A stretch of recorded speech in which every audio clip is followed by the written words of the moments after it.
It's a blessing to me that we should meet. I'd like to thank each in a seat and anybody on their feet. See, we didn't think we'd be doing this back in 2003, but hey, here we are on live stream Podbean, hitting it off like 80s melodies from Aretha and Tina T. I'm talking RESPECT that allows you to listen and for me to speak. If we seek, we can find the pod poet that's inside. However, we should remember a poem doesn't have to rhyme. It can be a full page or just a few chat lines. You can be grown or a child. You or I may have the words the divine uses to save lives. But however you spend your time right now, we are live.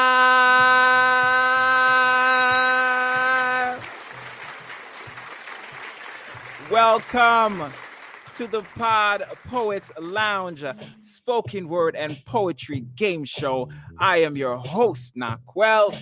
Today's date is February 27th, 2021, and you already know what it is. We are in the place where we have fun celebrating our fellow poets. What is in store for you is some Pod Poets trivia.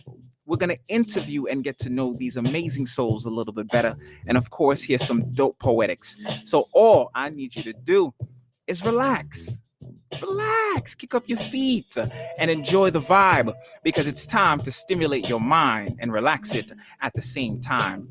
Shout out to our previous show's guests, Nikolai the poet, the lyrical storyteller, Mike Payne, host of the Ethically Immoral podcast. You can catch that every Sunday at 6 p.m. Central Time. And of course, our winner, the phenomenal Miss Janetta Price, entrepreneur, visionary, spoken word poet, and ambassador, major advocate for the blind community. Shout out to them. We appreciate them coming through. Yes, what a phenomenal, just an awesome experience. In fact, if you missed that, let me share a little bit of a clip from last show. She went back to lead others to freedom. Blind Girl Magic is built off the shoulders of phenomenal women. Blind Girl Magic is an independent movement that is leading our blind sisters to freedom. Yes, girl, you best believe I'm trying. Why you always stressing me? Question these girls got it bad. Hurricane girls that try to spoil. Come to you, then I drop on bags. It's not your fault. Burden of moving past my insecurities, immaturity, and other hindrances that's preventing me from being the man you needed me to be. Yes. Appreciate them. So that was Janetta Price, Nikolai the poet, and Mike Payne, phenomenal guests. The winner of last show was Janetta Price. She's going to be featured in the Ink magazine as well. Tonight's winner is going to be featured in the March issue of that magazine. The Ink magazine is an online digital publication for all things poetry and spoken word. So make sure you check them out if you aren't already doing so. Remember that the show is available, the Pod Poets Lounge. You can catch us on all platforms at this point. We're just growing and expanding, and rightfully so, right? We want to get the word out as we celebrate these poets and spread the inspiration. So you can find us on Twitter, YouTube, Facebook, Instagram, TikTok, and more to come. Remember, you can also share, you can comment, you can follow, you can subscribe, and provide your feedback to support this podcast. If you want to DM, you can do so, or you can email at thepodpoetslounge@gmail.com. And wherever you are listening from, thank you. Appreciate it. You can donate if you find that show constructive via Cash App at $ the Pod Poets Lounge.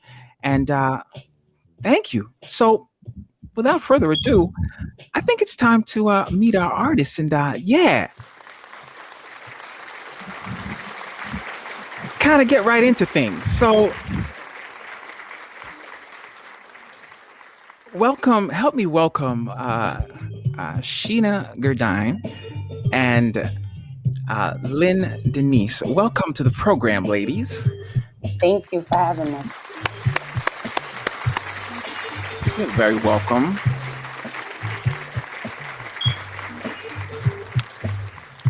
Lynn, let me hear that beautiful voice. Is she there?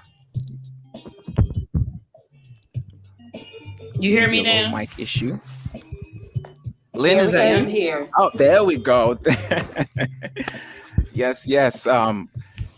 Ladies, it's usually quite simple here. The plan is to, again, relax, kick back, and chill.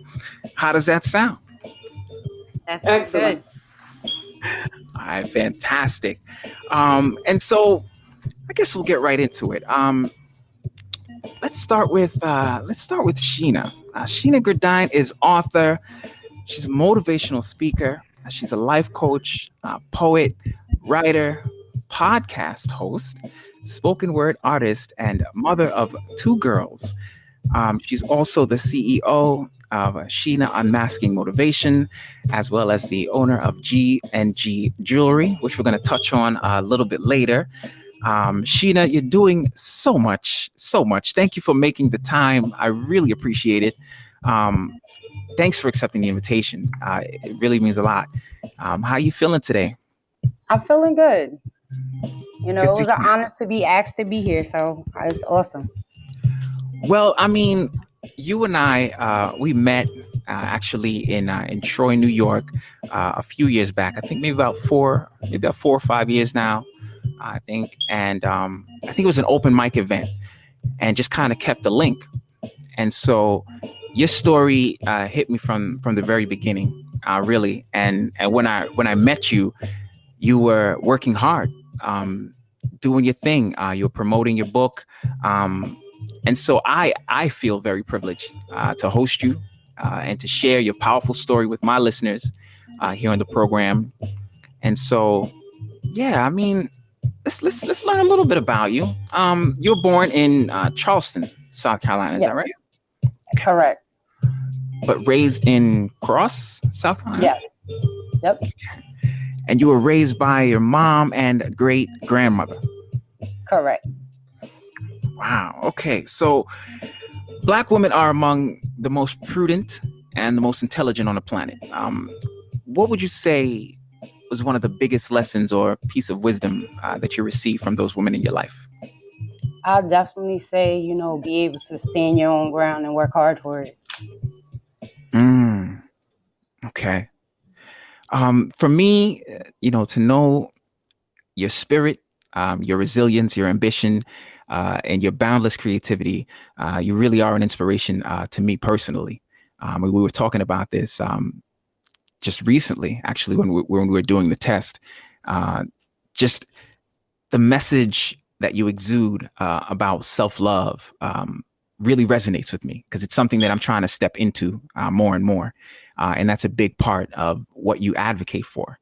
In 2019, you were the recipient of the Purple Ribbon Award for Courage. What was it like to receive that honor? It was shocking when I first found out that I was getting honored. Because, after going through domestic violence and being at the stature that I am, it's hard for people to get back on their feet to do the things they do. And the program that I went through to get my life back and to understand self and to learn self-love was a place who gave me the award. So it was an honor to receive that award after going to them for help to getting my life back together after domestic violence. Okay, wow. It's serious story there in terms of what you've had to go through and overcome. I was going to actually ask you, what are some challenges that you've had to face on your your journey of creativity? I do have some others besides domestic violence, though. Share, because people definitely want to hear stories of inspiration, of triumph, of victory. You know this better than anybody. I think that's really the cornerstone of why you do what you do, because you can change lives with your story. So what would you say are some of those challenges that you had to come across? Well, Besides domestic violence, I literally deal with 3 different diagnoses that I was diagnosed with: fibromyalgia, which is chronic nerve pain. I deal with ankylosing spondylitis, which is arthritis in my spine and goes to the rest of my joints like rheumatoid arthritis. And I deal with a kidney disease. So, to deal with that, to overcome domestic violence, being a single mom, my mission is to help people understand that you deserve to heal. You got to love yourself first. And it's definitely take Absolutely. work. Absolutely. How so? How old are your children? You mentioned that you're a mom. How old are your children? Both of my daughters, one is 9 and the other one's 10. Okay, I'm a parent myself. My daughter's 3, and my son is 6 years old. Um, what are some things early that you're starting to instill in your children based on what you've Well, learned already? besides, I take them to the things that I've done as far as like I've talked to them about the signs of domestic violence, the red flags, the gaslighting. Okay. But Okay. I teach them about how to truly love themselves without looking for love somewhere else.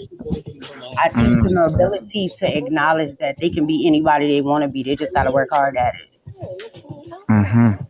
And I motivate them. I tell them don't ever talk down to themselves, because you're the first person that you can't put that type of energy into the universe, because at the end of the day, what you pour out is what you're going to get poured in. So you pour out negativity, you're going to get negativity. So I teach them how to talk to themselves with positive words. How do you do that? I actually tell them to go in front of the mirror and say, I'm beautiful and I'm strong and I can be anything I want to be. Ooh, I like that. I like that. I'm gonna borrow that. For my son and my daughter, one of the things I used to do with them is during bedtime, kind of tucking them in, is some affirmations. You love yourself. Make sure I get that yes. Different things, smart, strong, confident, and let them hear these things. Let them know that these are the things that they have within them already. And that's kind of like one way that I do it, to try to instill these early values in my children. But I like that. I've never actually put my son in front of a mirror, and have him say these things to himself. I feel like just thinking about it, that would be really kind of like maybe revolutionary for him. It would just kind of bring things home even more. As you're touching on children and family, 2 days ago, you posted a message on your Instagram that read, "I am determined. I will not give up. I want to be greater than my yesterday." How much of a role do your children play in your big why for living the life that you live? They play the major role. Like, the why I do everything is for them. The why I get up, regardless of the pain and how I feel, is for them. The why I work so hard to promote my book, to be an advocate, to, show them that regardless of the cards you dealt, you don't have to stay stuck. They're my whys. They have to understand because they watch me. So the fact is that they watch me as a role model. I have to show them, what you can do when there is a hard time. Or what do you do, however, to survive whatever you have to deal with. And don't you ever get up. And you got to always be better for your next day. Your next day is a new day to start a new chapter, to write a new book. Right. That's such a powerful message. It's important, I think, and I've learned to not be too stuck or dwell on the past, and to stay as present as possible, because there's so much possibility in the present. That's really, really powerful. I think having your children as a motivation is just it's really, really cool. I think it speaks to the nurturing side, and just the way we think about people other than ourselves. Because granted, you have people out there that they have children, but it's still about them, and why they get up and do what they do. And kids or children might be an afterthought or a second thought. So it's really good. It's really important that children get the attention, they get the love, and we kind of keep that into perspective. So I can definitely relate. My children are definitely a part of my big whys in life, for why I do what I do. Um, Speaking of things that you do, you you wrote a book. I think this is your latest project. Correct me if I'm wrong, but Unveiled Pieces of a Broken Mask. Is that the Yes, latest book? that's the latest one I released in November of 2020. Okay, in the midst of the craziest COVID. year ever. Yep, absolutely. Well, salute to you, and congratulations as well, on the project. Thank you. You're very welcome. So you say that we are going to get uncomfortable. We're going to get uncomfortable to get comfortable with ourselves, regardless to what others think about who we are. This is the time to learn who you are and what makes you happy.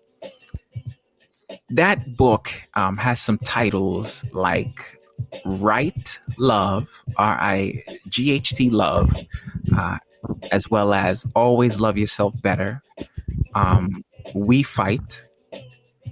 What are some titles that it's hard to maybe ask this question, but do you have any that stick out to you? Any pieces? Oh, of course I have pieces that stick out. Like Embrace Me was one of them. Why? What made that one stand out to you?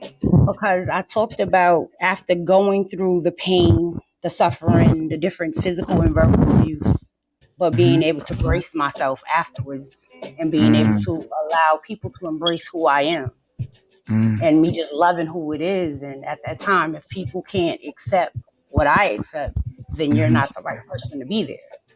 hmm. Mm, that's powerful. So, what I want to know is after reading this book, so one of the things that I like about the book is actually also towards the end of the book, where you really try to pull the person that's reading the book in even more into themselves.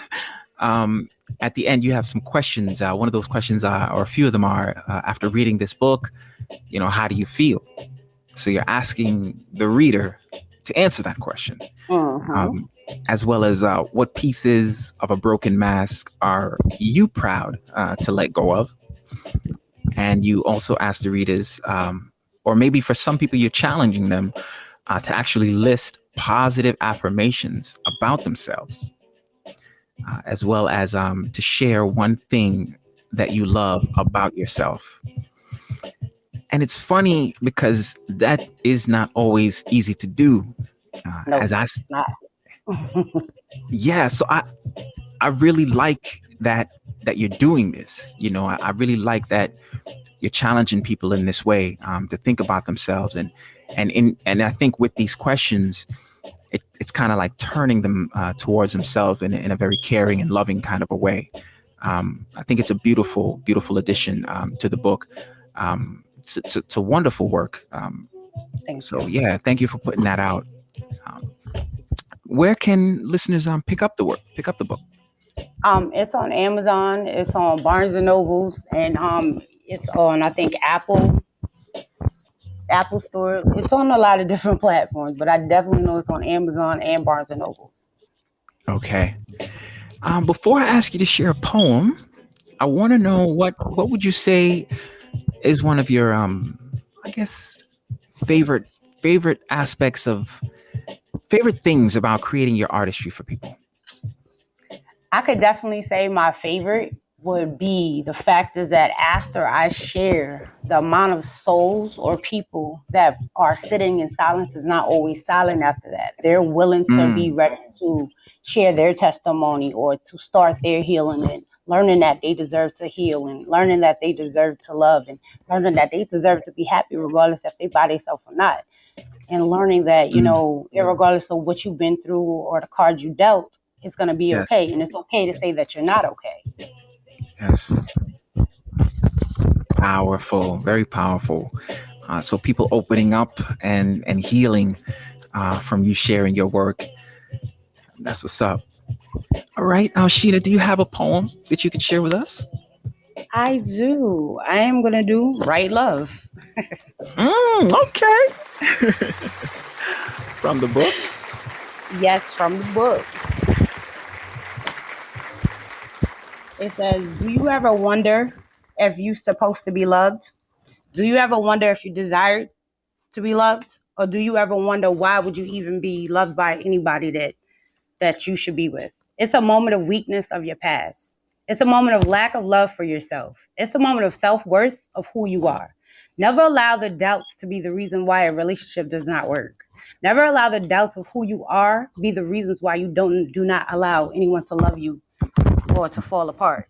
You must remember to be strong through your weakness hours. After trauma, it is through the thoughts to receive love from someone that really loves you from the bottom of their heart.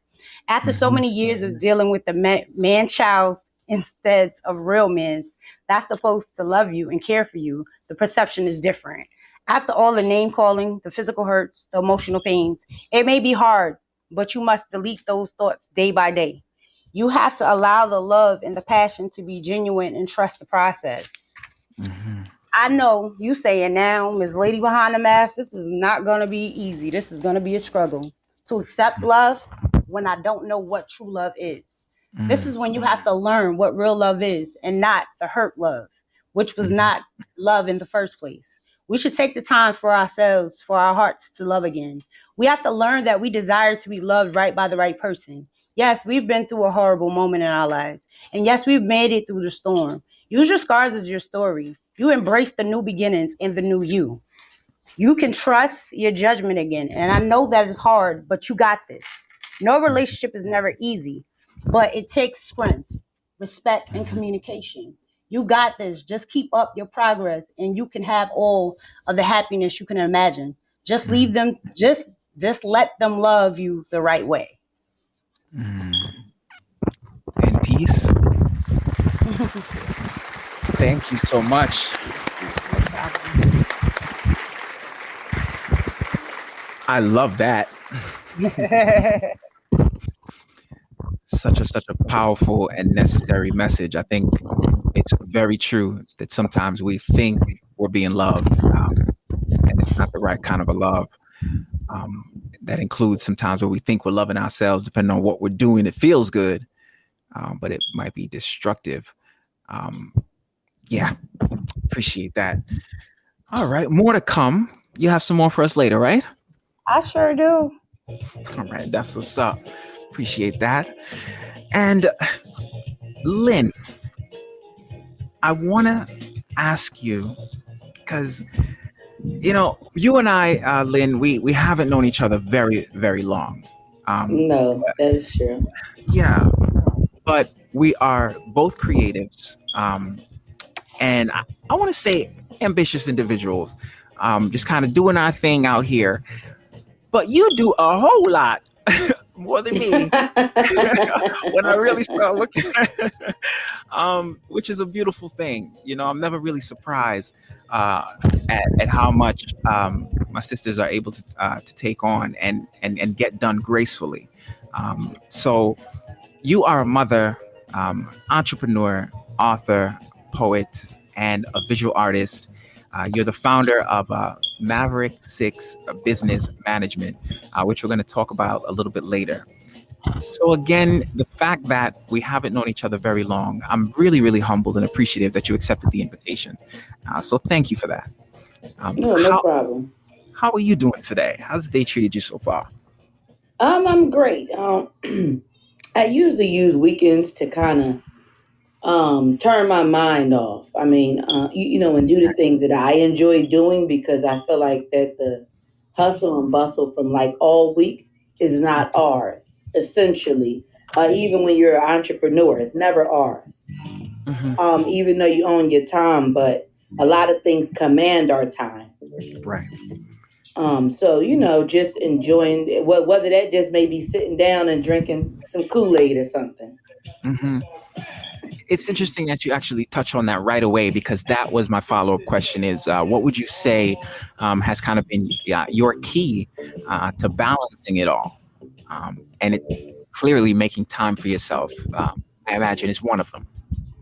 Yes. For me, what I even preach to other people is being able to protect your peace and protect your mental health and just knowing when to bow out of something.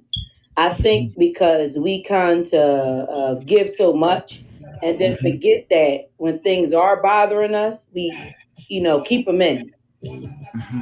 So at some point, knowing when the situation is no longer good for you, which Hmm. takes time, To kind of learn. um, to learn that, to know what your boundaries are, Hmm. and to know Hmm. what your peak is. Like, kind of like a volcano. At some point, the volcano erupts. I'm sure people probably have done the science to figure out how long that takes. But at some point, even like what Sheena said, just knowing how to love yourself and knowing Hmm. when that things are affecting you Yes. goes a long way. To know, like, you know what, I think it's time for me to just kind of not do this, Yes, indeed. and knowing your triggers. Got you. Well said. So you're also a mom, also a parent, like we're all parents here. Doesn't happen all the time on the show, but it is happening tonight. Um, can you tell us, your mom of a daughter, son? How old are your children or child? I have a 6-year-old daughter that's about to be 7 in May. Okay, okay. Hmm. Homeschooling? What's that situation like for you? What is homeschooling now? It was difficult because she's just as probably creative as me.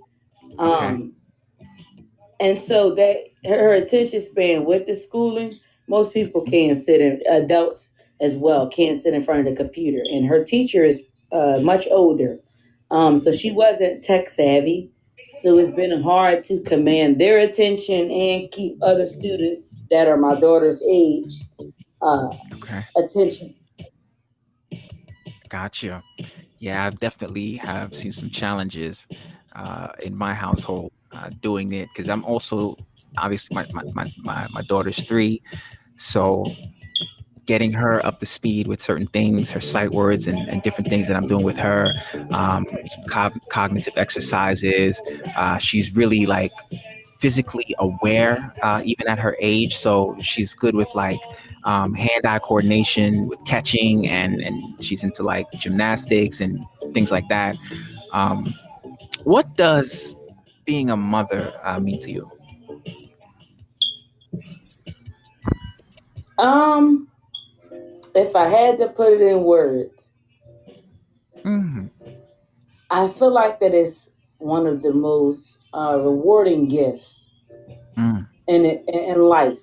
And reason being is because um, when you look at your kid, depending on how much your kid looks like you, it could be scary at times because you see a little you. Like my daughter is a splitting image of me.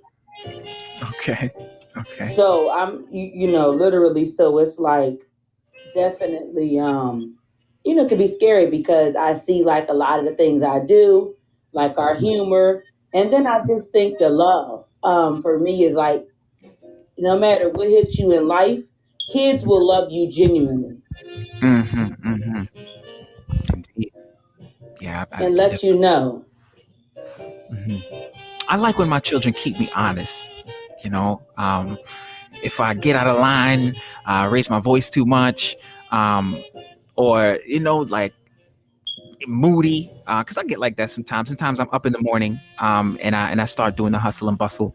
Right now, I'm a stay-at-home dad, and so they'll see like if I'm a little cranky because I haven't eaten yet. You know what I mean? Hmm. And things like that, and it might show. You know what I'm saying? In how I interact with them.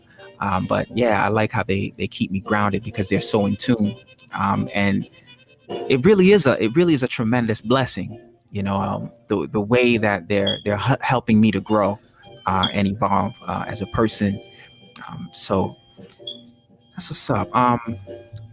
I I saw that you had a passion and a spark for the arts and for writing as early as 3 years old. Um, what are some of your earliest memories of poetry and art, sort of having leaving an impression on you? For as far back as I can remember, probably three. Like my family are an intricate part of that because they always kept me busy.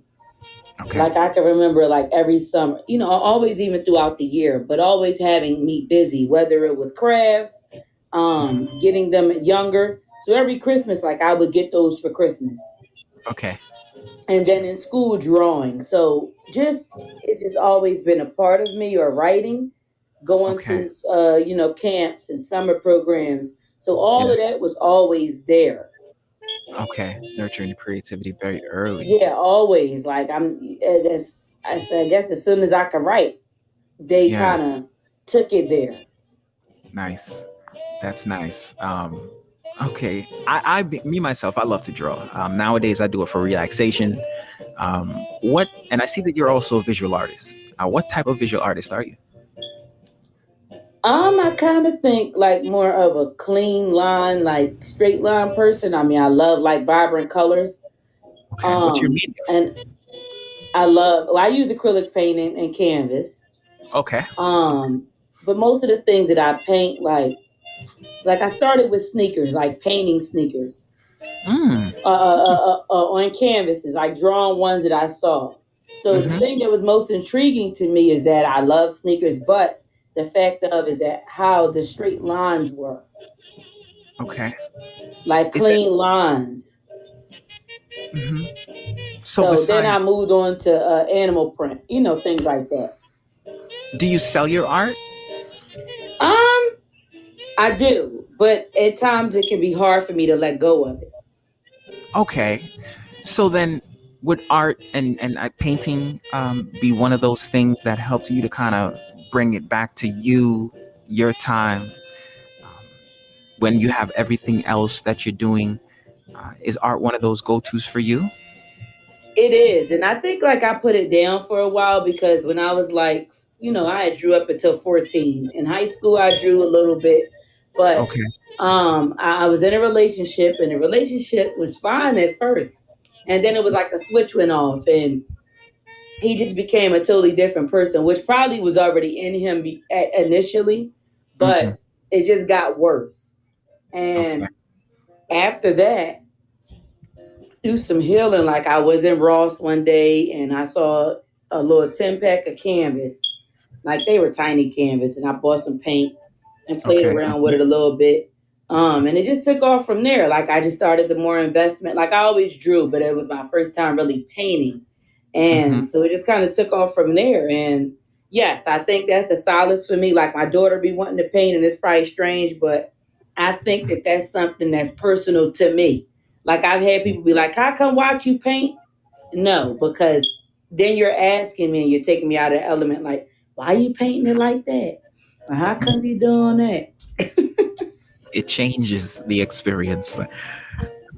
That's really really dope. I love how it just kind of happened for you that way. You just tried something, you know, and discovered something.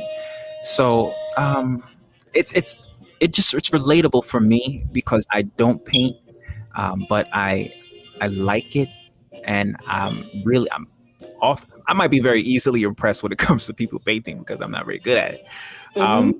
but I really dig it, and the couple times that I've tried it, I found it exceedingly relaxing, and mentally like soothing for me to do it, and yeah, um, so that's what's up. Okay, I wanted to congratulate you. I wanted to congratulate you because you recently published your first book. Yes, I Congratulations, did. Dark Thank you. Thank Past. you. You're welcome. Dark Past and Bright Future. I love the title off the bat because it just made me think about how important it is to stay like perspective on things. Hmm. And in checking out the book, it seems like you really touch on a few different things through the characters in your book. You tackle subjects like trauma, PTSD, accountability, and family. Can you tell us about the motivation and inspiration behind the book and what you hope readers will get out of it? Yes. For me, the book, like, I wrote the book in parts. Like, I started writing, a couple short stories first. Okay. And then I have, writer's block sometimes. So I kind of like put it down. And then I was working somewhere and working at like a hospital. Hmm. And that's when I started getting more into learning about trauma. Okay. Just kind of hearing about it, talking about it, Hmm. especially after the relationship I was in. And so the more intrigued I got from it, Hmm.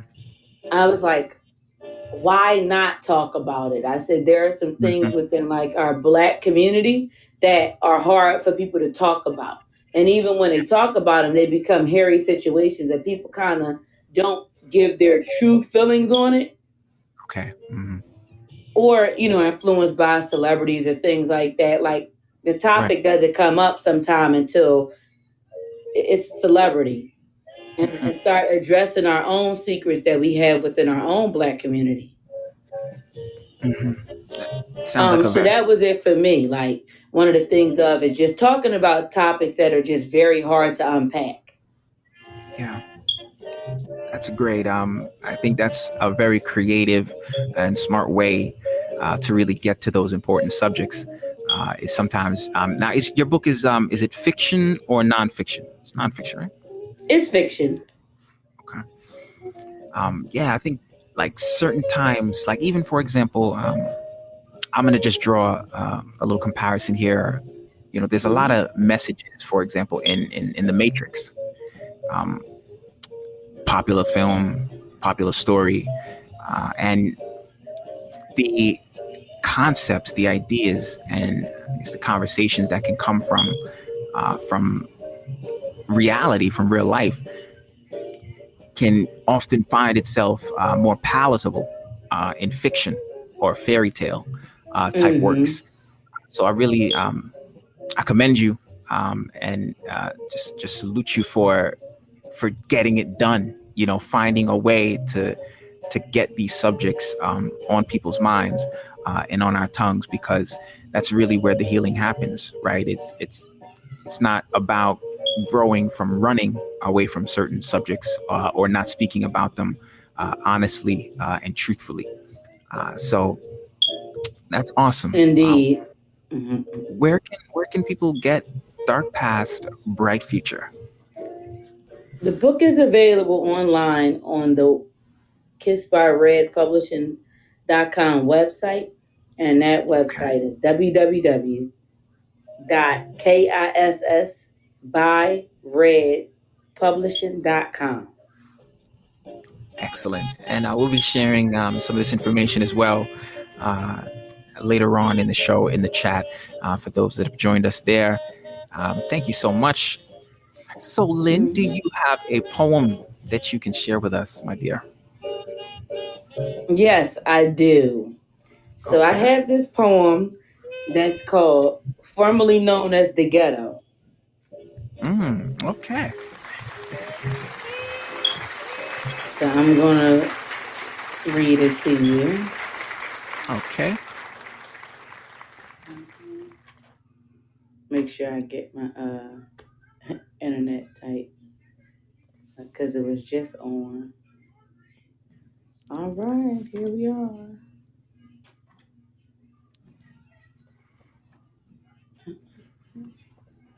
All right. All right, I'm starting now. Okay.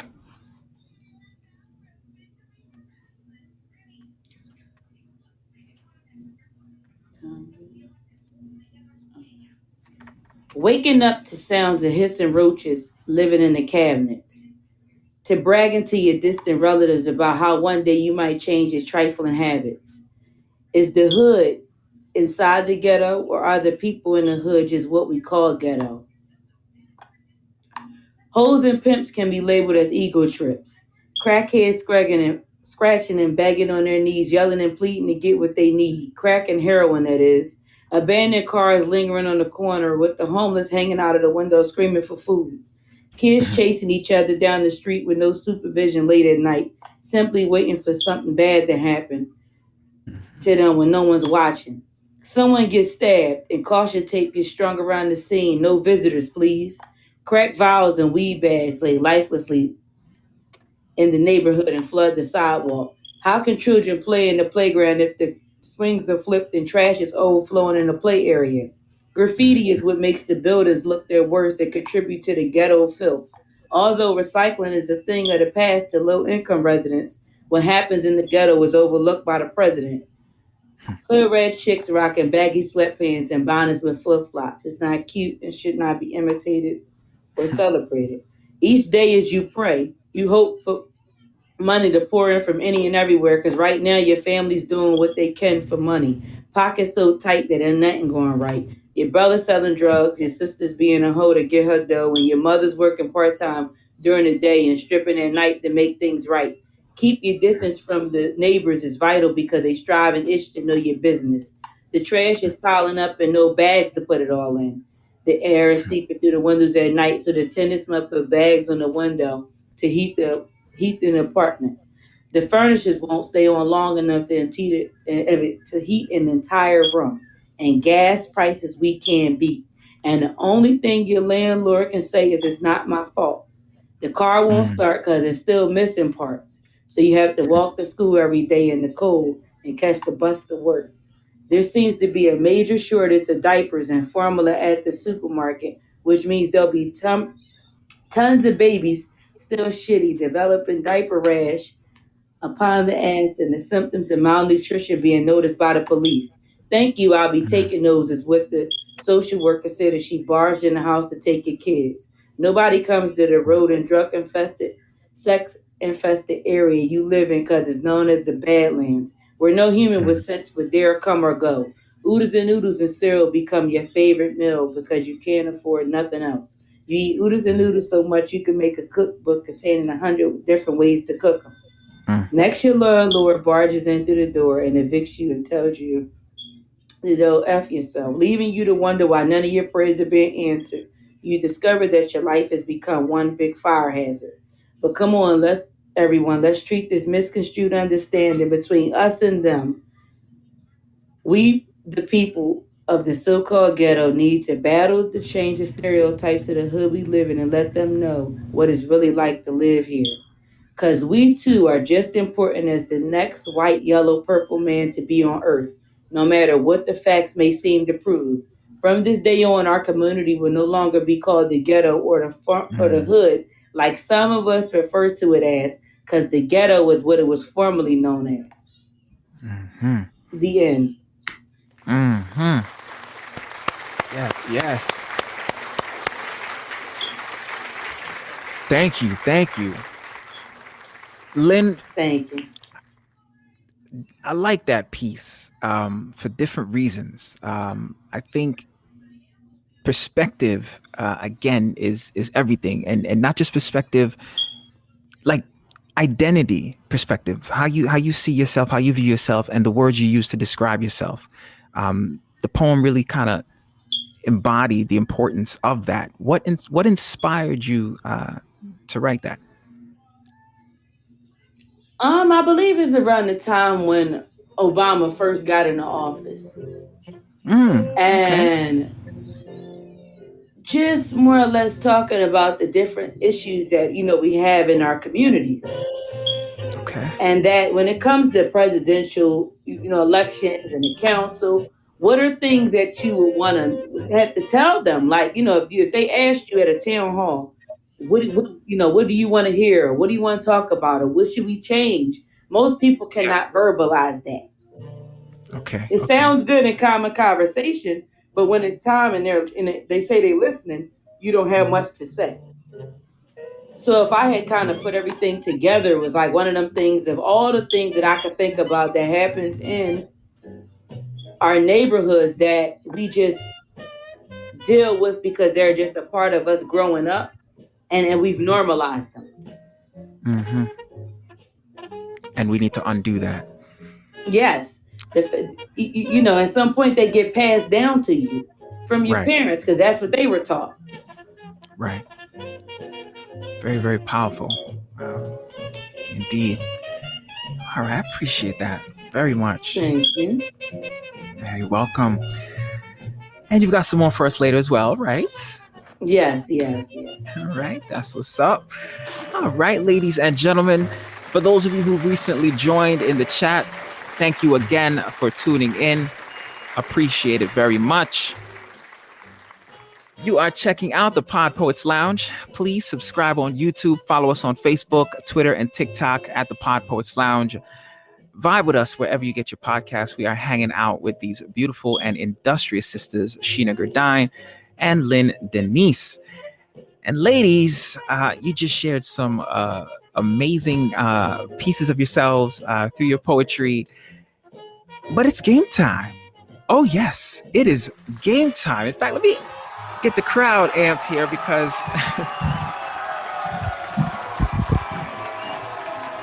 are you ready?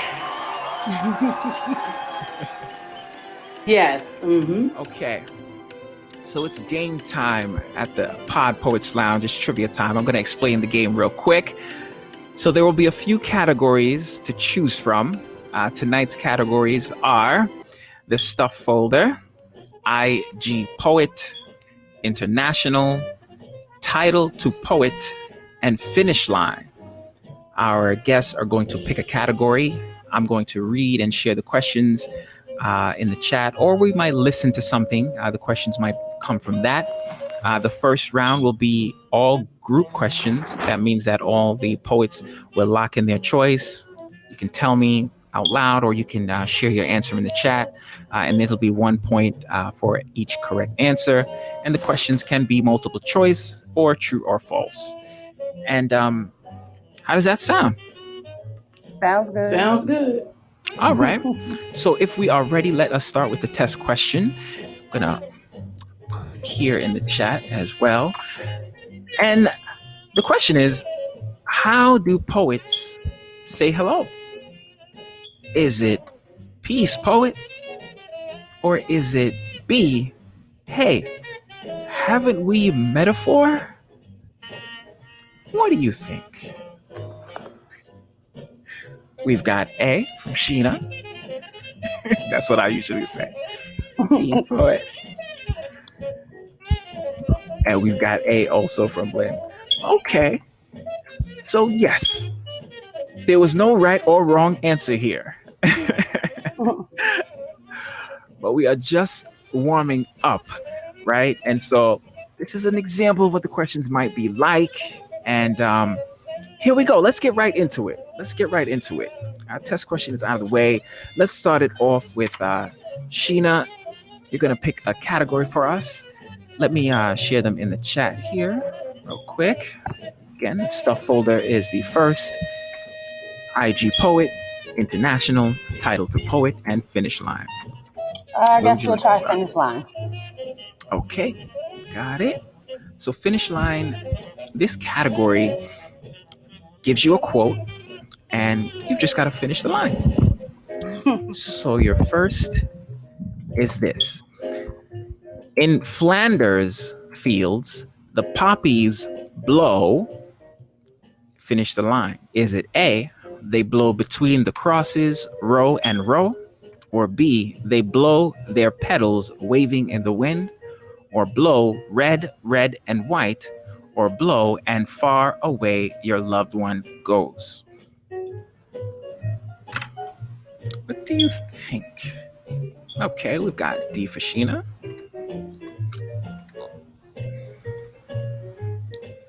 And Lynn, what do you think about this one? In Flanders fields the poppies blow. Between the crosses, row and row?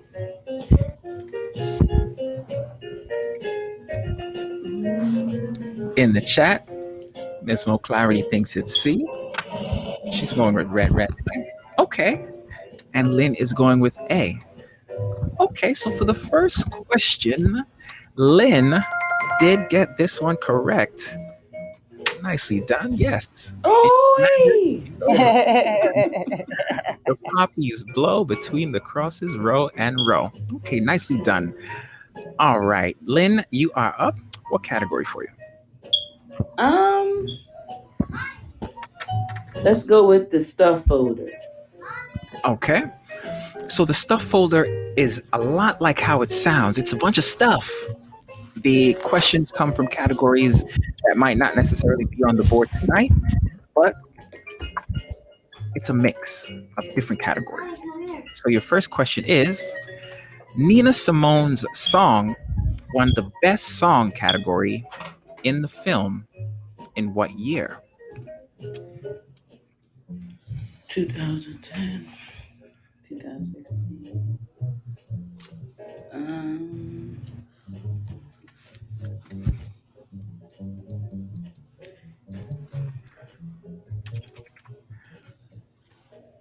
Nina Simone's song won the best song category in a film. What year was this?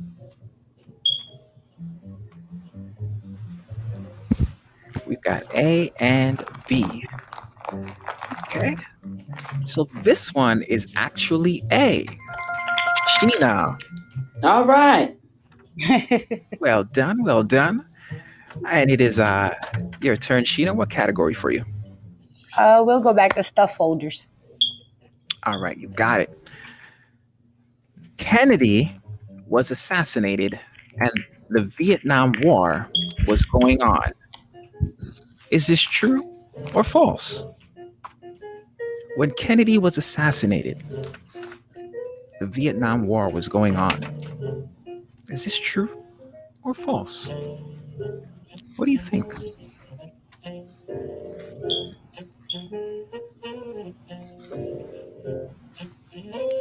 This was between around 63. Okay, we got false. This was actually true. This was actually true. That war was between 1959 and 1963. All right. 63 around when Martin Luther King gave the I Have a Dream speech. Correct. At the Lincoln Memorial. That's right. Mm-hmm. All right, Lynn, you are up. What category for you? Let me see. Let's go with IG Poet. Okay. So this category features questions from poets from Instagram. It could also be their posts, different things like that. Question is, one of these poets on Instagram had 162 posts at the time of episode number 12 at the PodPoets Lounge. Who do you think this was?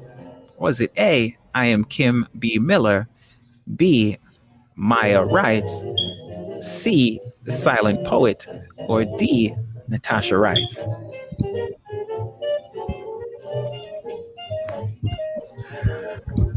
Okay, we've got D from Lynn from Natasha Wrights. And what do we have, Sheena? What do you think? You think it was the silent poet? All right, let's see. 10, 9, 8, This one. 7, 6, Clarity. 5, B. 4, 3, 2, 1. This one was D. Lynn got this one correct. Natasha All right now. All right, so we are 2 points on the board for Lynn, 1 point for Sheena, and you are up, Sheena. Category for you? We'll go to Instagram. IG poet. Oh, Instagram. Okay. Yeah. Slide right down. Okay, so here we are. Clarity said B on the last one. Which poet from that same episode said this quote? Poetry is more than just expression. It is the way we live. It is what we breathe. It is a form of life.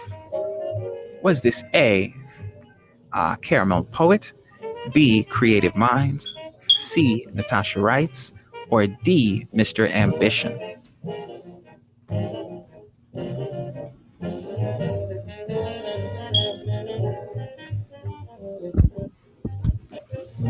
We've got D and D. Yes, correct. You got it. That was Natasha Wrights. Oh no, you guys said Mr. Ambition. My mistake. That was actually, yeah, Mr. I Ambition. should have went with who I thought it was, but yeah. All right, next. All right, Lynn, you're up.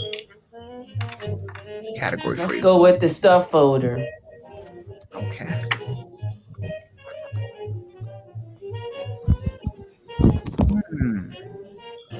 All right, how about this one? So, which rappers were featured on the Best Freestyle, the Atlanta edition in 2020? Was it A, 2 Chainz and Lil Yachty, B, Nas and Lil Baby, C, Drake and Savage, or D, Lil Baby and Migos?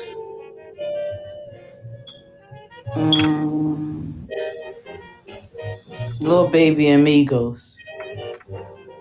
Okay, you're going with D. I'm going with D as well. All right. Yes, yes, ladies, you got that one correct. All right. And you are up, Sheena. Category for you. Stuff folder. Okay. True or false? Does rap stand for rhythm and poetry? False. We've got false. That was Sheena. Yes. Okay. And what do you think? False as well. So I had this one as true.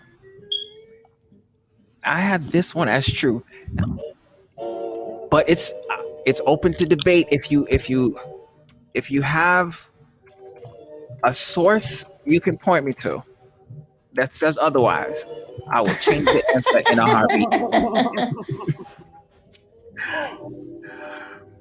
All right, ladies, nicely done. Okay, so let's see real quick. Oh no, that's right. Oh wow. All right, well done. All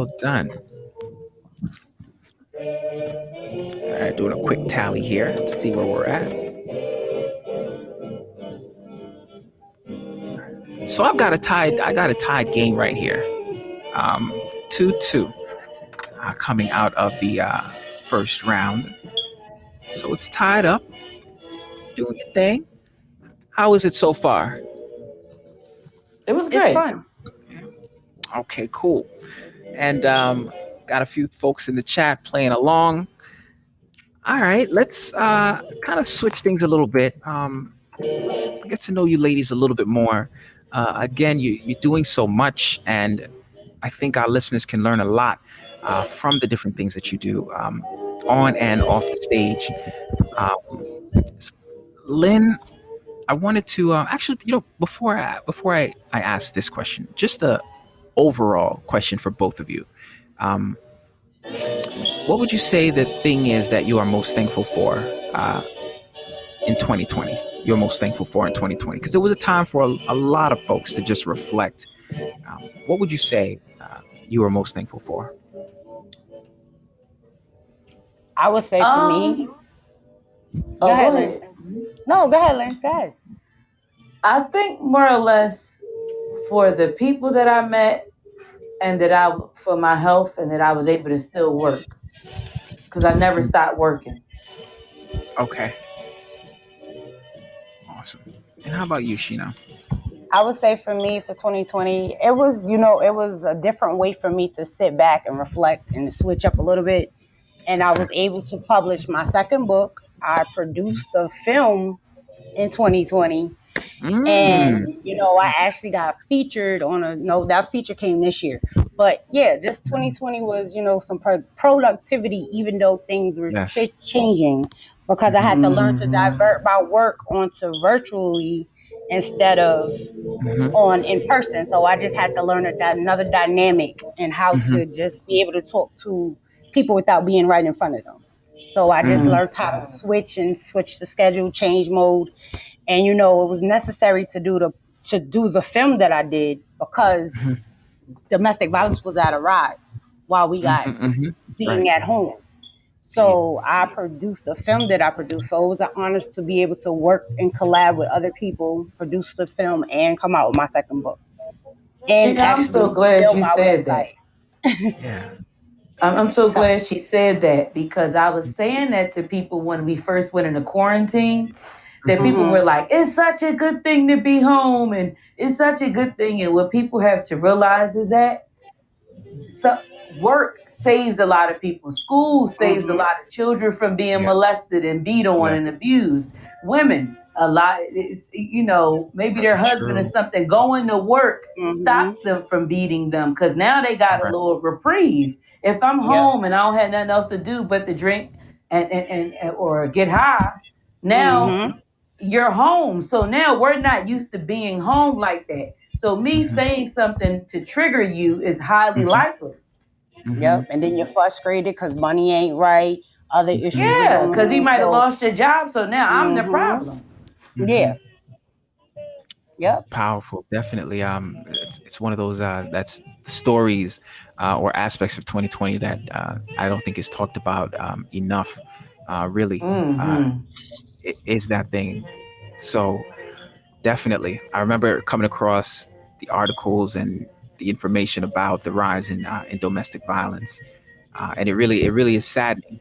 Um, and so, yeah, so well said. There were many ways that people actually were able to survive because of being able to just get out of the house, get out of those situations. Um, so yeah, uh, definitely something to bring light to, and lovely the the work that you ladies continue to do.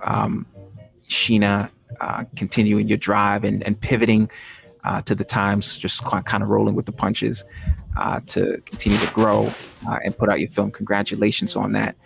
Um, Great work. Thank you. You're welcome. So, Lynn, one person has said, because I kind of wanted to talk a little bit more about what you're doing in terms of your business or businesses. One person has said, quote, no matter what size your business, Maverick 6 can help you take your business from good to great. And Maverick 6 Business Management caters towards small business owners looking to grow and market and brand their businesses. And a big thing for you and your organization is helping others to make their dreams a reality. You have an extensive Yes. ex- you have an extensive experience, over 15 years in customer service industry. You've worked for several government agencies. Um, why did you know, I guess the inspiration behind the founding of your company, because you were successful. It would seem, reading your bio at what you were doing. Why start your business? What was that? What was the motivation behind that? Well, I was working at the prisons, and when I was at the prisons, um, I just was like one thing I always realized is that no job can take your abilities away. Mm-hmm. No matter how many times we change lanes, if I Mm-hmm. was a chef, I'll always be a chef. If I, fix bikes, I always have that ability. So mine was always just kind of a business sense or just helping people. Okay. And so that was just kind of the first thing. Like I didn't do it officially then. Worked at SEPTA and then I went to class and I had a lot of distractions going on and didn't make it the first time. So I, started kind of saying like, hey, maybe I should do my own thing. Met a roofer, kind Okay. of met him, and we went from there. And then while I was working for him, I mean, he was paying me like kind of that, but I took him on as my client, and I went Okay. from there. And I learned a lot from him, and was like, why not? And so one thing I kind of Mm. strive myself on is that asking the difficult questions because I think that like on paper or online, all things seem to appear good. Mm, even on the business card. It can look mhm, professional until mm, you start getting into the meat and potatoes of things. And when you start asking mhm, people something, when that but comes, mm. there's usually a lot behind it. Like you're like, so how's the business? And you like, it's all right, but what's the Yeah. but? So my business helps the but part. Like, well, why? Mhm. Got you. I think that's great work. Um, you know, especially for people just starting out, um, to get that kind of help and guidance. What are some signs that your business has been taken to the next level for any business owner? When you say next level, what you mean? One of the things that I saw on your site is that your company helps take businesses to the next level. The wording came from the website. So, Okay. I guess, I guess, I guess maybe in terms of if there are any signs, perhaps I would imagine, whatever targets you set for yourself as a business owner, um, maybe you might define success a different way depending on how you run your business.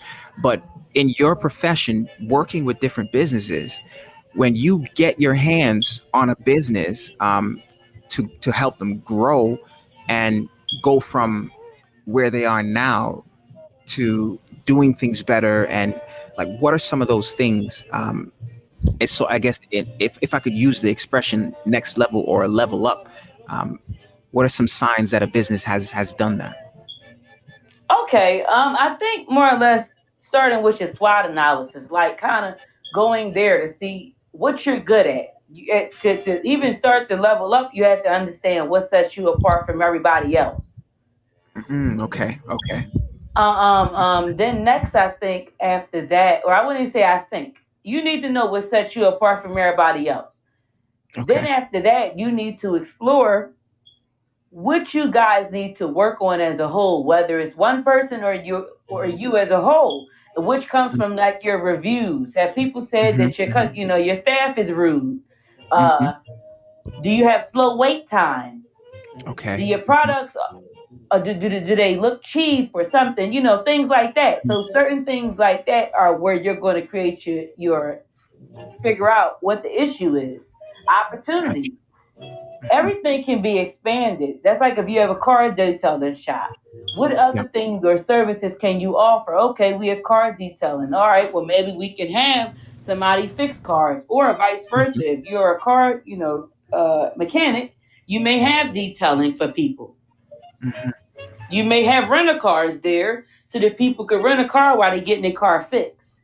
So that's the leveling up part, to be able to have anchor businesses, explore Mm. what other opportunities you have.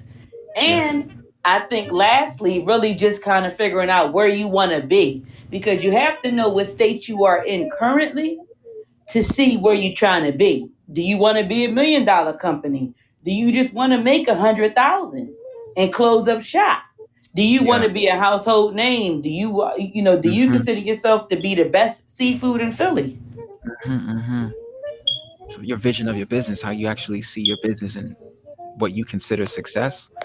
Yes, because that's what it depends on. Like, I feel like success for everybody is not the same. It's almost like when you write a book. Who is the book for? Do you want to be an Right. Amazon bestseller? Do you want your Right. grandmom to read your book? Right. Indeed. So, does your company specialize in any particular type of business that you assist and aid? Customer service. I Okay. think uh, customer service is stigma in the black community, like black supporting black businesses. It's one of the things that people always talk about when before they support a black business. Oh, the customer service is terrible for everyone. So yes, they don't give them a fair chance. But in order to battle that, I feel doing it from the start and ironing that out beforehand. Once people give you a chance, it's memorable. There's enough of them businesses period providing bad customer service, but the light is we already have a strike against us. Right. Indeed, I've heard that stigma before, definitely. Do you think it's fair? It's a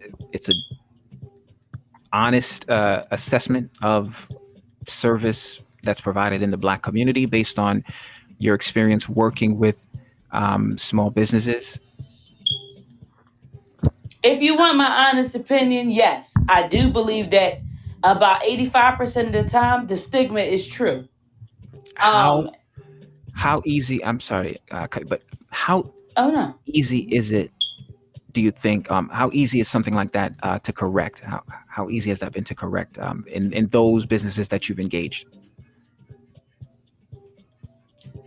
I don't think it's very easy because you have to retrain your mind. Okay. See, most people go in and are following this step-by-step process from these big entrepreneurs that they're learning from. Even when you start a business and you go from, hey, they said pick a name, get an LLC, get a store. Nobody talks about customer service. That actually is last, or they don't mention it at all. So I feel like those are the behaviors that a lot of times businesses don't invest in customer service training unless you got 10,000 employees and you find it valuable. So if you got 5 of them, so I mean, it could be easy, but I feel like you have to turn yourself into your own customer first.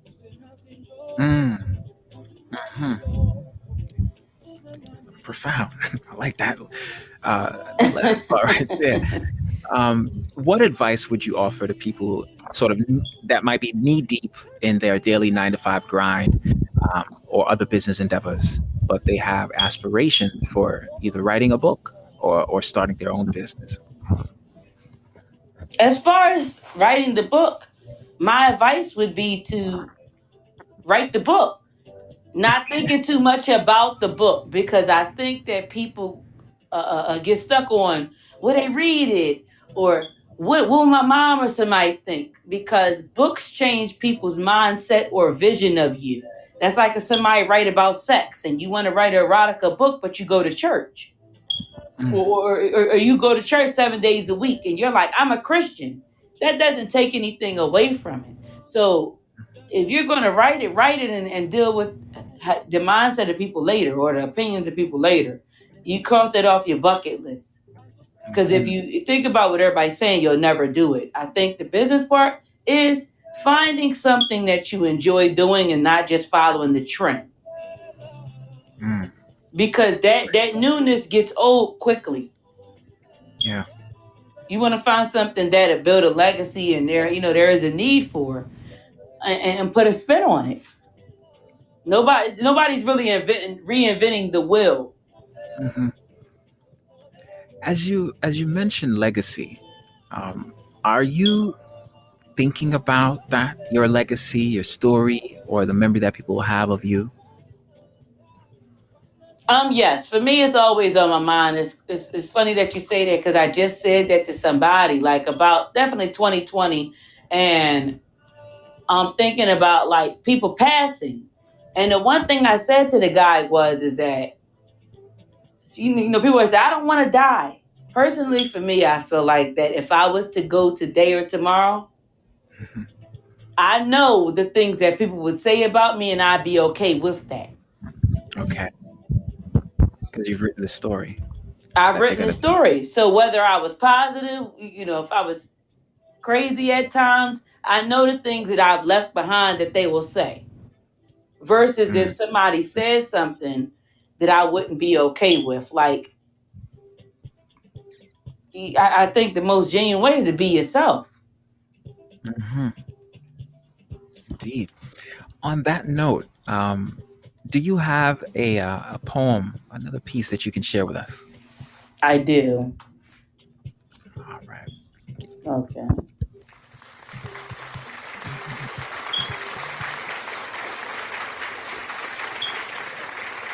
A lot of gems there. Lynn. Okay, so this poem is called Shoulda, Coulda, Woulda, and Maybe. Okay. I'm going to get it there. Why.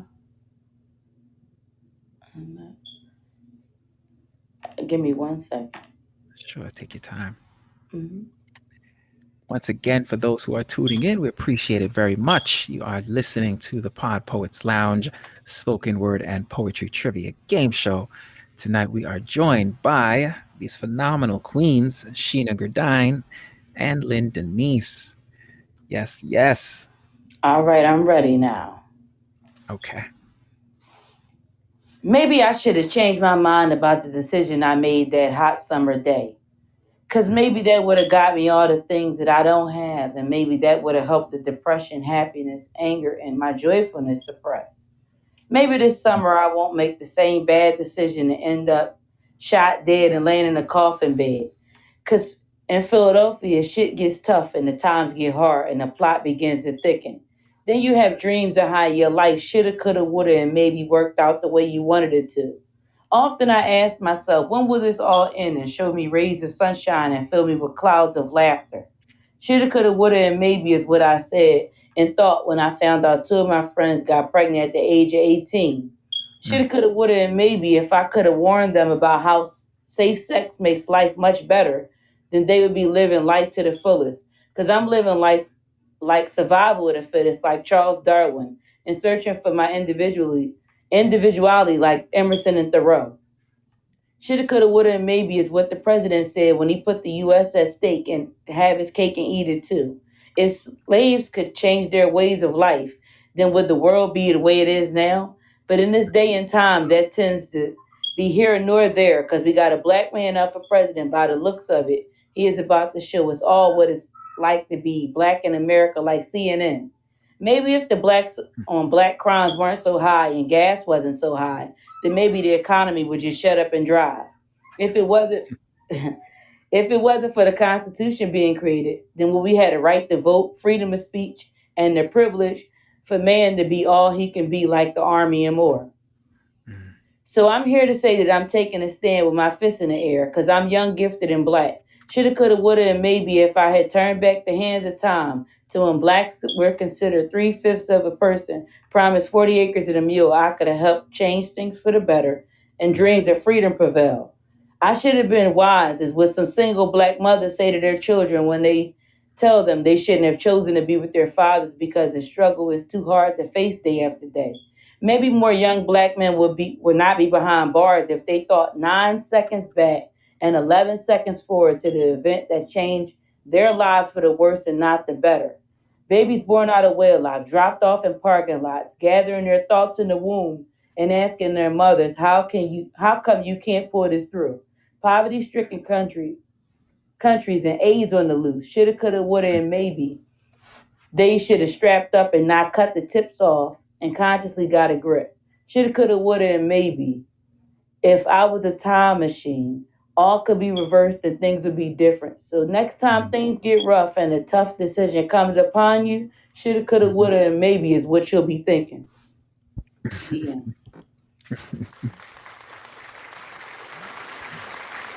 Lovely, lovely. I really appreciate the message there. Thank you. Thank you. Yeah, Mhm. in hindsight, things always look a little bit different, and it's always, I guess, nice, right? If you could go back and do things differently. Quick question for you before we Mhm. uh, get to know Sheena a little bit more and talk a little bit about Sheena unmasking motivation. So, because of this poem that you just shared with us, what would you say if you were given a pen, could go back in history? Just one trip, though. Can only take one trip. What would you change? Where would you go and why? Mm. If I could go back, I would undo slavery. Mm, okay. From the very And the beginning. reason, from the very beginning, the reason why I would do that is because I feel like slavery was the start of people thinking they were different. Mm, And if we think at it from a science standpoint, DNA has no color. has no race, Mm. because that's something you can't change ever. You're born in the skin. You're born in the skin, and you kind of die in that skin. Yes. I think even going back to our original start of the show, how important it is to love the skin you're in. Um, yeah, and just I guess there's lots of deviations from that, where once you're in pain because you don't like something about yourself or you hate something about yourself, it's that much easier to mistreat others. Mm-hmm. Okay, I appreciate that.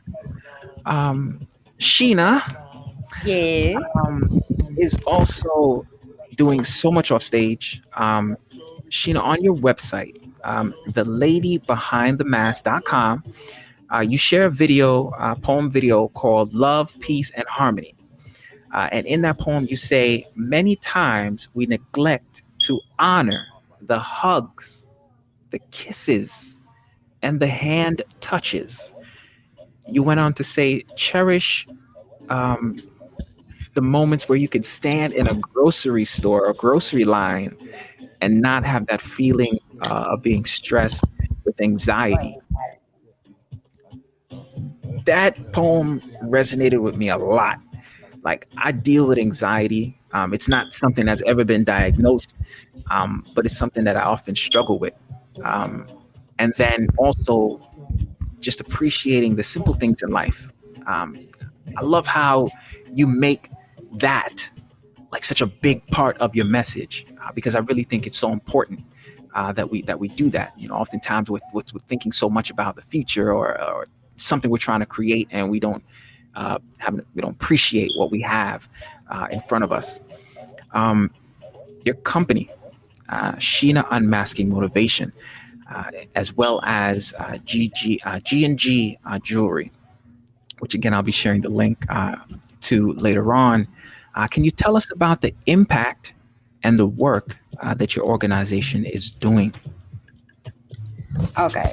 G&G jewelry is that's actually paparazzi. So I made everything $5, so I make everybody pretty with jewelry. But Sheena Very Master affordable. Motivation. Yeah, it's affordable. Hey, looks nice. Look like you done went to Macy's or Zales. Yes. But Sheena Master Motivation came about after I wrote my first book, The Mask Behind the Mask. And Mhm. that was where, under that, I do my motivational speaking, going around and telling my story.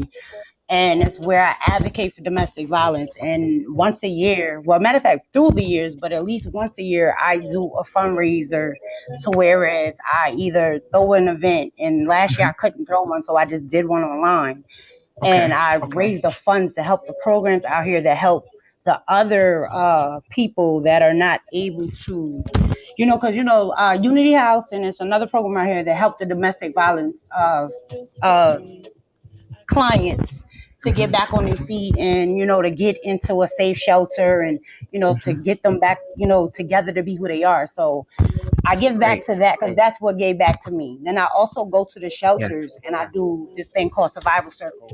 And I Okay. go and I talk to the clients there, and that's where Sheena Master Motivation goes there and help them motivate what they Mhm. lost. Because a lot of Okay. times after going through trauma, homelessness, or whatever you may be dealing with, you feel Mhm. you lost that confidence, you lost that faith in Mhm. yourself, you lost who you are, and you have a Mhm. lot of anxiety, fear, frustration. So I Mhm. go there and I do like different workshops to help Mhm. them conquer the barriers that would stop them to be a better version of themselves. And Mhm. I go there and I actually teach art class because I have this Oh, dope. one thing that I do.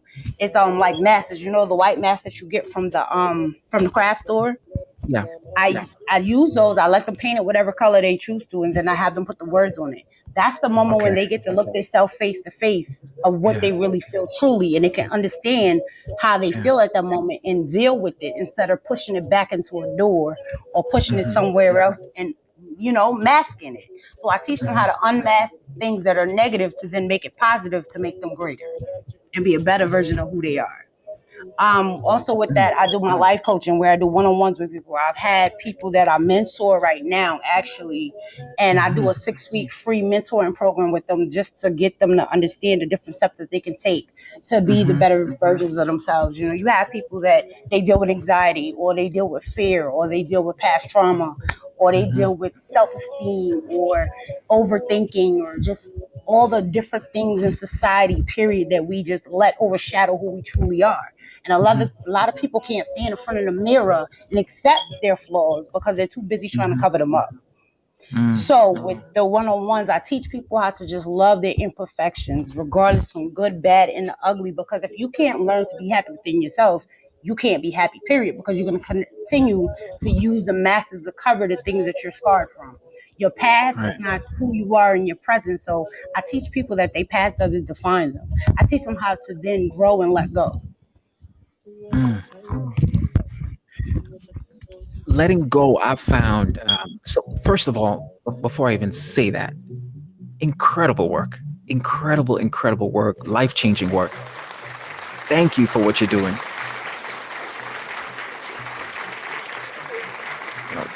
That kind of service to others is definitely necessary.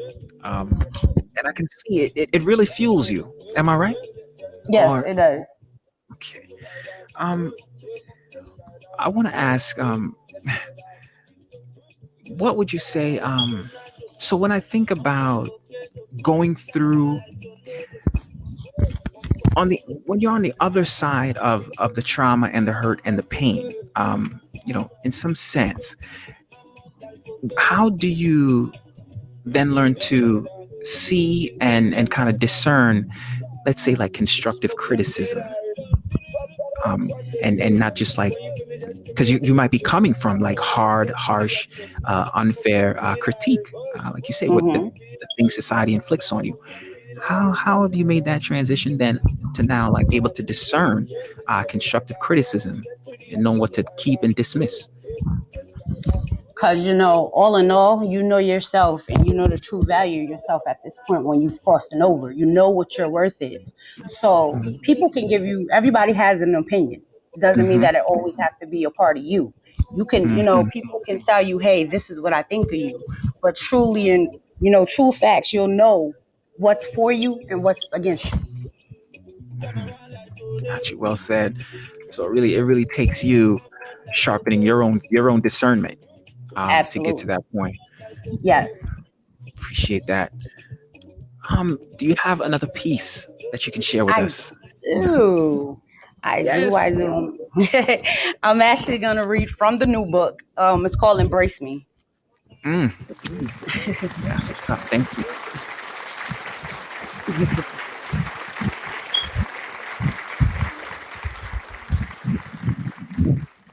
It says, today I introduce a woman who went through tragedy, toxic experience. I have been hurt from my past, cheated on, called out my name. Yes, I also suffered through mental, physical, and verbal abuse. We come and ask the question, how do we get back to being yourself after the hurt, the pain, and the disappointment of sadnesses you felt? You must find your worth. You must create happiness for yourself. You must know how to love yourself, have the power within your soul to understand the status of who you are within yourself. How many times are you going to doubt your ability to become a better version of yourself? Being more than what and how people feel about you. How many times are you going to allow your low self-esteem to be a barrier to understand your worth? Understand that the person that is within you. Understand your power of your soul. Understand the ability to use your tragedy, your hurt, as a story and a scars. To learn learn who you are and who you were meant to be. So many times we allow the past to stop your progression in life. You use it as a crutch not to move on and not to let go. Many times we must do some soul searching to look at our own flaws and imperfections. Learn to accept who you are and try not to fit into society because it seems cool. Many times it's hard to accept the truth for who you are behind the mask because many times you need to just forget the judgment and accept we're not perfect and we're not a machine to be what everyone else wants us to be. Right now, I'm introducing you to the woman that created my own lane to motivate myself and others to love yourself more. I have the ability I have rebuilt myself into a phenomenal woman of love, happiness, and self-worth. Stop waiting on someone to give you happiness. Stop waiting on someone to give you love. Stop waiting on someone to give you the life that you was meant to be or to have. You must master your life for yourself and everything will fall into place. Always remember you are amazing, you are beautiful, you are phenomenal, and you are truly a queen. Remember that you have the power and the glory. Mm-hmm. Yes, yes. Thank you. Yes. Such a powerful message. It reminds me of Les Brown. I don't know if y'all are familiar with Les Brown. He's a black man, motivational speaker, and one of his quotes that I often go back to is, you don't have to be great to get started, but you got to get started to be great. You've heard that before? No, but I like it. Yeah, a couple of the lines that stood out for me in your piece just now was "stop waiting," like just those two words right there. Stop waiting really spoke to me, as well as when you said you must create happiness for yourself. It's a big thing. A lot of people wait on somebody else to give them the happiness, and the longer you wait, the longer misery you can actually be. I've had to learn that process, taking my mask off, that happiness is inside of you and you can't look for it nowhere else. Because if you wait on somebody to give it to you, you genuinely be waiting forever. And that's why your relationship of other relationships, not even just personal, just all relationships won't work, because you'll always be looking for it in all the wrong places. Mm-hmm. Very well said. Yes. Appreciate it. Thank you so much, ladies. Just amazing. The knowledge, the wisdom that's being shared, the jewels. I just want to, as my poetic family friend would say, Miss Poetic. So just pick those gems up and put them in your crown. It's a beautiful thing. So I appreciate that. We're gonna get into our next round of the game. So there's more to come. We'll see what the time looks like. Hopefully, we may be able to hear a little bit more from these incredible women and poets. This is, once again, the PodPoets Lounge. Thank you for joining the vibe with our special guest for this evening, Lynn, Denise, and Shana Gourdine. Okay, so ladies, here we are. Round two. So round two, the same rules apply. Questions will be a mix, though, of individual and group questions. So I might ask one specifically for you, Shana, and specifically for you, Lynn. And same amount of points per question. You guys ready? Yep. All right, let's book. Yes. Mm-hmm. So we're coming out of the last round, 2 points. So it's tied up. Let's start with Lynn this round. This question is going to be just for you, Lynn. Okay. What category? I guess the stuff folder. Okay, you got it. Okay. So this Suffolk County rapper is considered one of the fastest rappers, and he started rapping at the age of 12. Was it A, R.A. the Rugged Man, B, Tech 9, C, De La Soul, or D, J Reaper? Someone in the chat knows this. You gonna help her out, Tasha? So you went with B. Is that right? Tech 9? Yeah. This one was actually A, R.A. the Rugged Man. Yes, Tasha actually had this one. Okay, it was a good guess, though. Sheena, you're up. What category for you? I guess I'll go with stuff folders. Okay. And this will be an individual question just for you. And this one is, okay, true or false? Ray Shremmerd their song called No Type. I ain't got no type. You might have heard it. Actually has over 1 billion views to date on YouTube. Is this true or false? I say true. This one is actually false. Uh, It's 800. It's close though. It's 812 million Shucks, views. as much as they played that song, they need a billion. I got sick of hearing it. All right, Lynn, you are up. Mm-hmm. Category for you. Stuff folder. Okay, you got it. So a poet. This is a quote. A poet dares be just, so clear and no clearer. He unzips the veil from beauty, but does not remove it. A poet utterly clear is a trifle is a trifle glaring. Who gave us this quote? T.S. Eliot, B. E.B. White, C. Andrew Jackson, or D. Mahogany Brown? Drum roll, please. Oh, already D. Mahogany Brown. You are correct. Yes. Got it. All right, Sheena. Category for you. We go back to stuff folders. Okay, you got it. So here's another quote. It is a test that genuine poetry can communicate before it is understood. Who said this? Thomas Jefferson, T.S. Eliot, Rod Digger from Flipmode Squad had an interview in the basement with Big Tigger, or D. Thomas Hardy?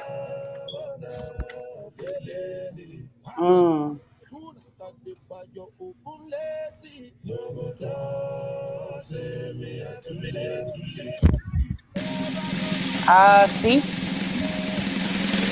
Okay. Good guess. Wasn't Rod Digger. Listen, This I one is don't know. I just yeah. took a guess. Yes, Who was it? T.S. Eliot? it was actually T.S. Eliot. Yep. You guessed right. It was T.S. Eliot. All right, Lynn, you are up. What category for you? Mm-hmm. Let's stick with the stuff folder. Okay. All right, another quote. I said, don't go by me. Quote, the poet is the priest of the invisible. Who said this? Was it A, Percy Shelley, B, Maya Angelou, C, Wallace Stevens, or D, Dorothy Parker?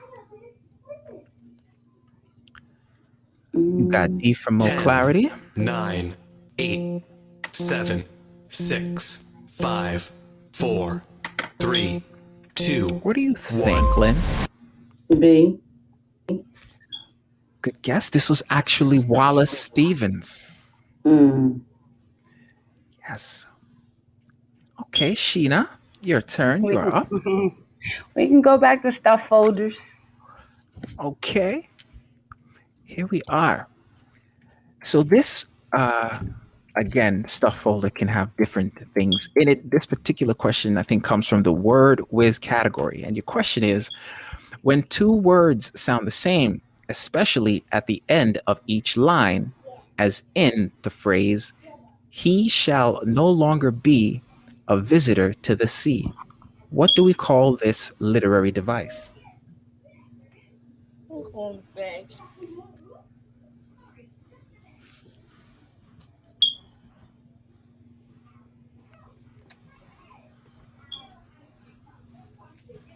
Got B from clarity. What is your answer on this one?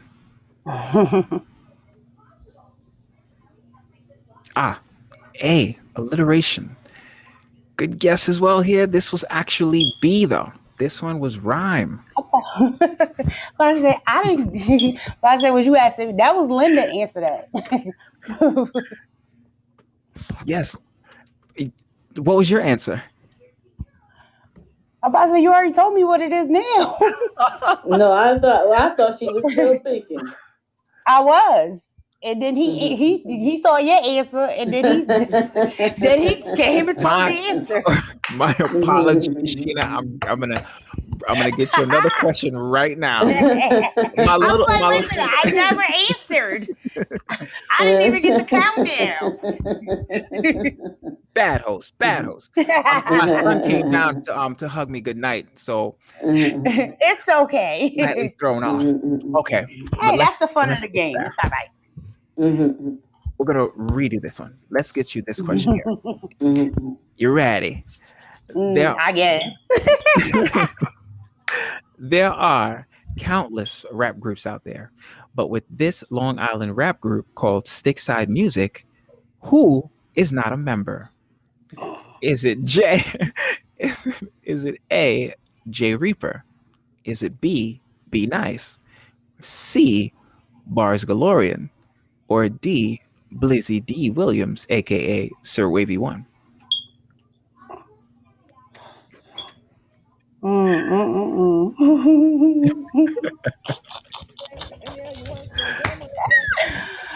Oh Lord. I was gonna say I ain't never heard of them. But I'm gonna go Me with D. Blizzy. Okay, this one's actually C. Ah, Bars Galorian. I don't know none of them people. That was a hard question. This was pulled like out of somewhere in the galaxy. It's okay. This is It's a game. It's about having fun. yeah. Some of She these said they sound wild. Facts, they do, because I ain't know. I'm like, who these people? I don't know these names. I'm mad he changed his name to Blizzy D Williams. Oh man. All right, Lynn, you are up. What category for you? Might as well go back to stuff folder. I think that's the main one we've been on all night. Yes. Right. This category is feeling real good. A lot of attention. Okay.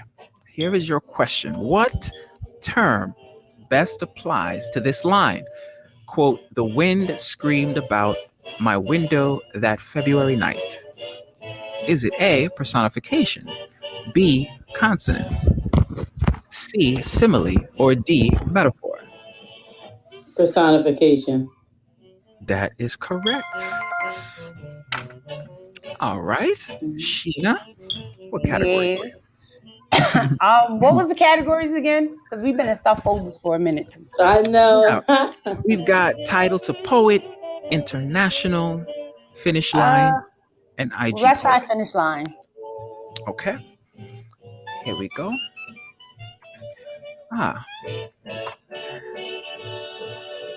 In the room, the women come and go. Is it A, they come and go waving their fans to and fro, or they come and go talking of Michelangelo, or they come and go, come and go, come and go, or they come and go and then are gone to where? I'll go with A. Waving their fans to and fro. Good guess, but this one is actually B. Talking to me. Okay. All right. All right. Yay. All right, Lynn, you are up. What category for you? Yeah, let's switch it up. Title to poet. Title to poet. Okay. Let's match the title to this poet. The title is I Wandered Lonely as a Cloud. Ninja Turtles. That's why I laughed. I Wandered Lonely as a Cloud. Who gave us this title? Was it William Butler Yeats, Percy Shelley, C, Walt Whitman, or D, William Wordsworth? D. That is correct. Yes, Williams Wordsworth gave us this one. Nicely done. Okay. And Sheena, you are going to select our final category. What will it be for us this evening? We can go back to finish line. Okay. Quote Okay, so here's the quote: "Parting is all we know of heaven." And then is the remaining line: A, know of heaven in this world of ours. All we know of heaven, parting is what we dread. Or is it C, all we know of heaven and all we see of heaven? Or D, all we know of heaven and all we need of hell?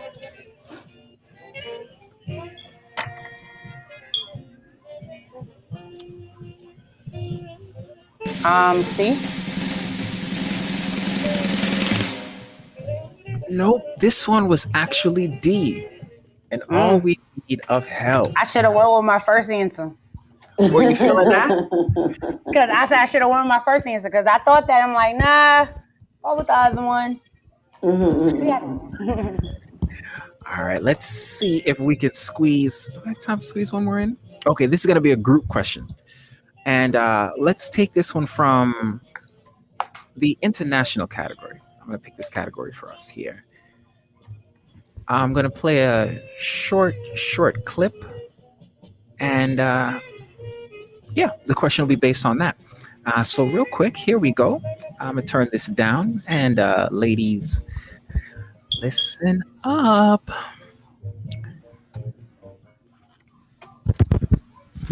This is James Noel.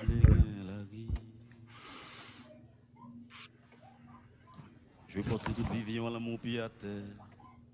Pied haut, c'est bonne nouvelle qui fait pour ça marcher. Pied haut, c'est des merveilles qui fait pour l'homme saisi.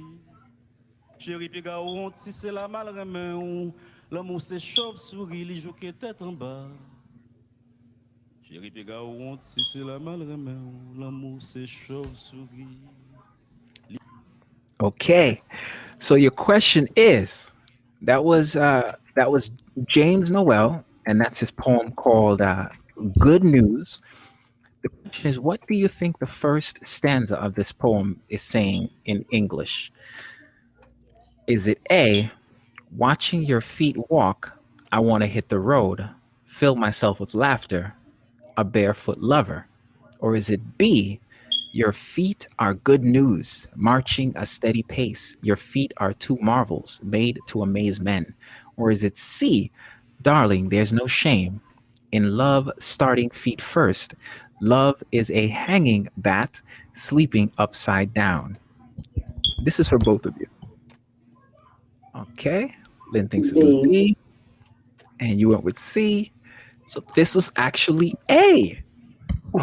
Watching your feet walk, I want to hit the road, fill myself with laughter, a barefoot lover. All right, ladies, thank you so much for playing the game. That brings our trivia game to an end. Congratulations to Lynn. Yes. Thank you. Yay! Well done. Congratulations, Lynn. Thank you.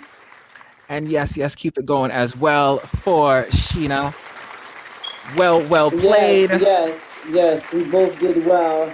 For what we knew, right? Because they was hard. Yeah, it was a lot of guessing. There was some guessing here. And I'm to blame. Some of these I really just try to throw some curveballs in there. But yeah, like you said, all in good fun. Appreciate you guys playing, definitely. So winner will be featured in the Ink magazine, so look out for that in March. And our consolation prize for Shana is going to be a $70 value remote computer PC cleanup from CompuFix Solutions, our partner in this effort. Ladies, before we wrap up, please, if there are any final thoughts that you'd like to share with the audience, anything you have going on, that sort of thing. We can start with Lynn. Nothing really. Just my only advice is that anything that you want to do it. I think, like she said, ultimately, it's the waiting part. We wait for everyone else to do something or for someone else to tell us, or we looking for a sign from God, and just do it. I think we try to kind of work out or figure out every plan, and there's no way to do that. Powerful message. Thank you. And Sheena, any final thoughts, messages, anything you'd like to share? My phrase is always, in order to be your true self, you have to get uncomfortable to be comfortable to then be successful. So my message to everybody is just get uncomfortable to then go through the unknown. Because when you think you need to know everything, sometimes your precious blessing is on the other side and you be too afraid to go get it. Yes, yes. Jewels all day throughout this episode. I mean, the wisdom was just really pouring all over, and I'm just sucking it all up. I'm going to go back and listen to the show and make some serious notes, some things that I can like read on a daily to really remind myself. You women are an inspiration to me. Doing what you do. Thank you. Thank you. Absolutely. So I appreciate you once again for taking the time. Again, salute and commend and just encourage you to continue to do what you're doing. You're changing lives and you're making the kind of impact that we really need for the sustained kind of changes that we kind of need to have to undo a lot of the stuff that's been done to us and in some cases that we're doing to ourselves. Absolutely. So I have something for you guys. What is it? Listen, so since the theme was words, right? You know, we talked a lot about English. I got a little blurb for y'all real quick. Yeah. So it says words. Words are powerful beyond measure. They can make you happy and also cut you like a knife when you're at your lowest level. Words make up our vocabulary, which to me can be defined as the mind's dictionary of wisdom. Simply because your word is your bond, and at times it can be stronger than you anticipate. Words are what make up a song and justified as lyrics belonging to a gifted musician. You can also find them in a variety of books that will grant you the opportunity to travel to third world countries that you've only been to in your mind. They carry more weight than man could ever, physically, emotionally, or mentally measure. Similes and metaphors and synonyms are just the minute amount of ways words can be twisted, chopped, and blended together to develop tricky statements. If you ever wondered where can always be infinitely created and given a definition, then words would be the answer you'd be looking for as the solution to the ponder that you were having. Words are the major component of what the human race considers to be religion, the Constitution, and history itself. Libraries can be considered as larger than life dungeons, where words are printed on valuable documents and sealed, locked, mended inside books and zip drives into our minds and stored.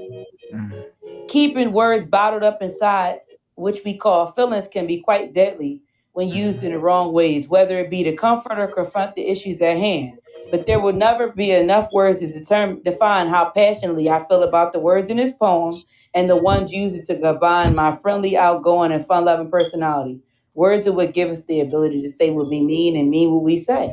Laws are considered as words that are contained inside the playbook of life that we piece together until we are old and graceful, then used as instructions for how to live a successful and civilized life.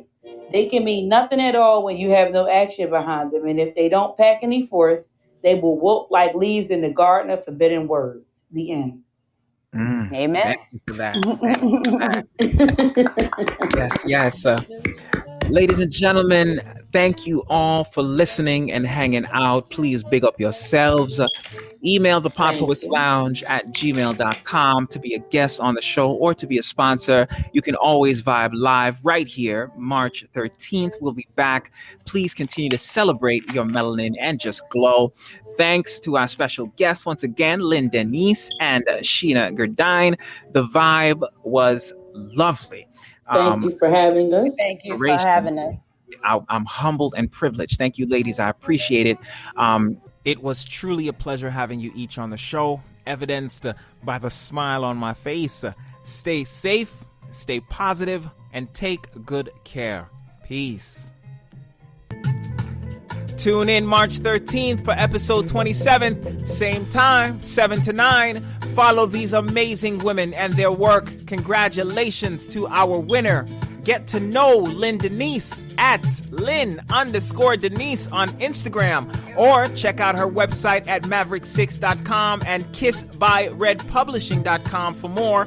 And a special thanks to Shana Gourdine for absolutely blessing the space with your light.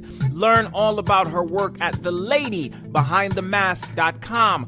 Play the PodPoets trivia game and follow the Ink magazine for Spilled Ink and so much more. Check out the Words I Never Said podcast every Wednesday with our host, God's Ink, and the Ethically Immoral podcast hosted by Mike Payne on Sundays at 6. And shout out to Janetta Price at Blind Girl Magic, our winner from episode 25, for hosting a stellar Black History Month empowerment event. Follow us on all social media, the official place where we have fun celebrating poets. And thanks to you for listening. Take care. Be well. See you next time.